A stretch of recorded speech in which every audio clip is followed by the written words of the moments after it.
Tradicionālās prasmes pastāv tik ilgi, kamēr tām ir vieta cilvēka dzīvē, kamēr tās tiek glabātas, izmantotas un nodotas tālāk. Latgales kultūrvēsturiskais mantojums ir varens. Latgale ir bagāta ar viediem ļaudīm, kuri rūpīgi sargā sentāvu prasmes un pielietotās mūsdienās, radot vērtības, kas sevī nes gan kultūras mantojumu, gan jaunas iespējas. Knipelēšana ir mežģīņu izgatavošanas tehnika, kas prasa izcili smalku, precīzu darbu un lielu pacietību. Labdien, mani sauc Vera Simjonova un es esmu kokdarbniece. Es esmu beigusi Saules skolu. Tas bija pats sākums, kad Latvija atguva savu neatkarību. Man vienkārši patika strādāt, tamburēt, šūt. Man bija auklīte, un viņa visu laiku tamburēja. Un tad pirmsākumi jāpaldies manai auklītei. Tieši ar knipelēšanu tā ir tāda it kā mūsdienas jauna tehnika, bet viņa pavisam ir veca. Literatūras avotos rakstīts, kā kaut kur 16. gadsimtā viņa parādījās. Latvijā iepazīstinājās ar šo tehniku 17. un 18. gadsimtā. Ir uzskatāmi, ka tomēr tā bija Itālija. Zviedri, protams, saka, ka nē, mēs bijām pirmie. Pēc tam Francijā, Flandrijā, Beļģijā, un Beļģu mežģīnes un Briselē, tieši Briselē. Vēl joprojām līdz mūsdienām paliek un skaitās pasaules centrs. Šīs mežģīnes bija ļoti populāras un ļoti dārgas, pat maksāja vairāk nekā zelts. Protams, karali tikai varēja diktēt modi. Tieši, ja teiksim par Latviju, tad Latvijā arī no sākuma baroni, tieši ciltīgie un baznīcas kungi to varēja sev atļaut. 19. 20. gadsimtā, parastā tauta pārņēma šo tehniku un neveidoja tik smalkus kā Francijas, kā Eiropa, bet viņa pārveidoja pa savam. Novienkāršoja šos zīmējumus un, protams, pielietoja jau vairāk etnogrāfiskus zīmējumus. Ja mēs izpētīsim, kā izskatās šīs mežģīnes, protams, viņas nav tik gaisīgas, tik smalkas. Latvieši knipelēja no līnu audumiem, līns kokvilna, bet jāņem vērā tas, ka līns un kokvilna ar laiku saveļās un paliek rupjāks. Un tāpēc līdz mūsdienām nonāca tie fragmenti, paraugi, tādi, kādi ir. Saules skolā mēs mazliet tikai pieķeramies šai tehnikai.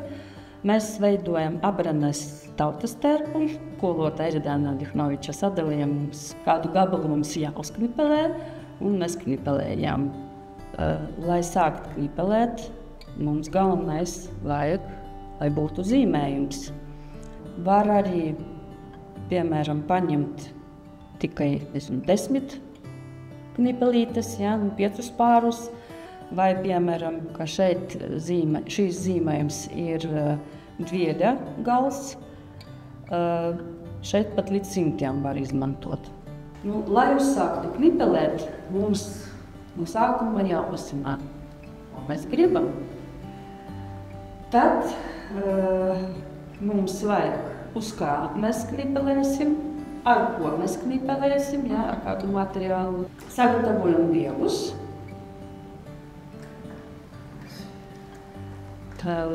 Cik daudz mums vajag mūsu līnus, cik mums vajag zīmējumam paredzēts darbs, uztinam knipelītē,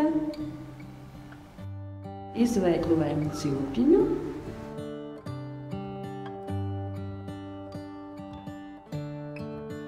Ja zīmējuma ir romiešu cipariņš 1, tas sanāk, ka mums jālūk limonu pipelīte. Saskaitām, cik pāri mums vajag, saliekam kniepadatīņus, pašā pirmajā numuriņā mums vienmēr jāsaliek 2 pārus. Ko tas nozīmē? Viens būs garniskais, tas mālinieks, un pārītis, kurš staigās visu laiku, darba pāris. Tur, kur veidojas kluspeņas, mums jāuzliek kniepadatiņu. Galvenais, ko mēs te darām, vijam un klustojam. Un tas ir viss. Vairāk nekā sarežģītas nav.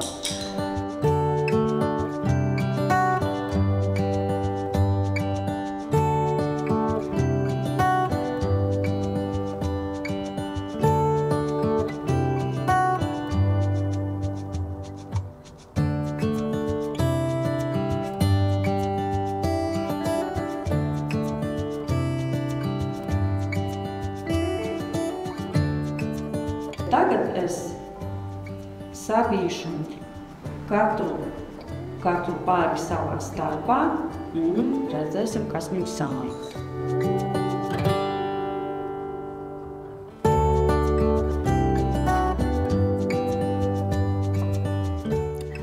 Piemēram, šeit mēs neko nesavījām savā starpā. Sanāca tāds kā audumiņš, tas vienkārtnis saucamais.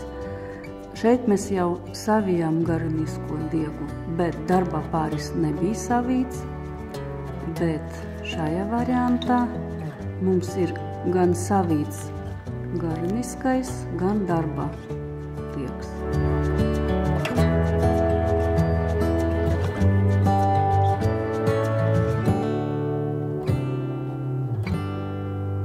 Šīs spilvens ir mana skolotāja mantojums. Un, ja teiksim metaforiski, mana skolotāja gars iedara mana darba. Mūsu steidzīgajā pasaulē katrs mēģina atrast kaut kādu savu nomierinājumu.